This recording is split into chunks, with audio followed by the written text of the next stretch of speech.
So eto mga idol, Miel Silent Sasin Fajardo at Tobias Jeremias Reyes alias Pitbull ng Argentina ay nagkaharap na sa nangyaring weigh-in sa mismong hometown nito ay parehas namang pasok sa weight limit ang dalawang boxer sa 112 pounds flyweight division. So ang labang itong mga idol ay magsisilbing world title eliminator sa IBF na kung sinong boxer ang mananalo sa dalawa ay magkakaroon ng pagkakataon na makalaban ng Japanese champion sa IBF flyweight division na si Masamichi Yabuki.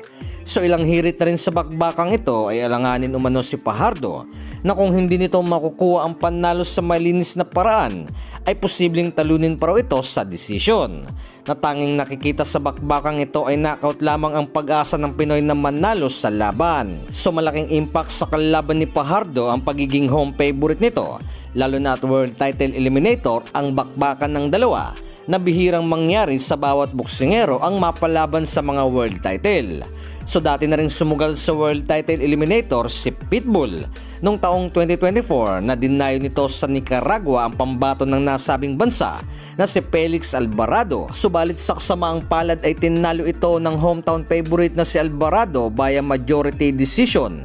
Narito naman mga idol ay nakuha ni Alvarado ang pagkakataon na makalaban ang kampiyon na si Masamichi Yabuki, na sa kasamaang palad ay tinalo naman ito via 12 round technical knockout. So isa na rin ang labang ito para sa stepping stone ni Fajardo ang talunin si Reyes sa impresibong paraan na para masungkit ang pwesto na makaharap si Yabuki sa titulong hawak nito, na isang malaking pagkakataon na para maging isang world champion sa hinaharap na kung mangyari ay ito ang kauna-unahang titulo na hahawakan ni Miel Fajardo.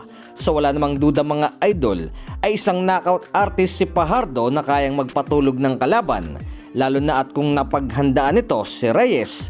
Kailangan lamang rito ni Fajardo sa labang ito ay samantalahin ang kanyang lakas sa mga early rounds. So ilan sa pangunahing dahilan ay mas veterano si Reyes sa Pinoy, na mataas din ang ring IQ sa laban, na masanay din si Reyes sa long fights at decision, na kung hindi makuha sa malinis na paraan ay pwedeng manipulahin ito ng mga hurado nang dahil sa dayo ang Pinoy. So tulad din ni Fajardo ay hindi pa rin ito nagiging world champion, na kung kaya't gutom din ito sa kampyonato, kung kaya't isa na rin sa stepping stone nito ang talunin sa laban si Fajardo, na nung nakaraang nasilat ito kay Alvarado dahil sa dumayo ito sa Nicaragua. So good luck na lamang mga idol sa laban na ito ni Fajardo.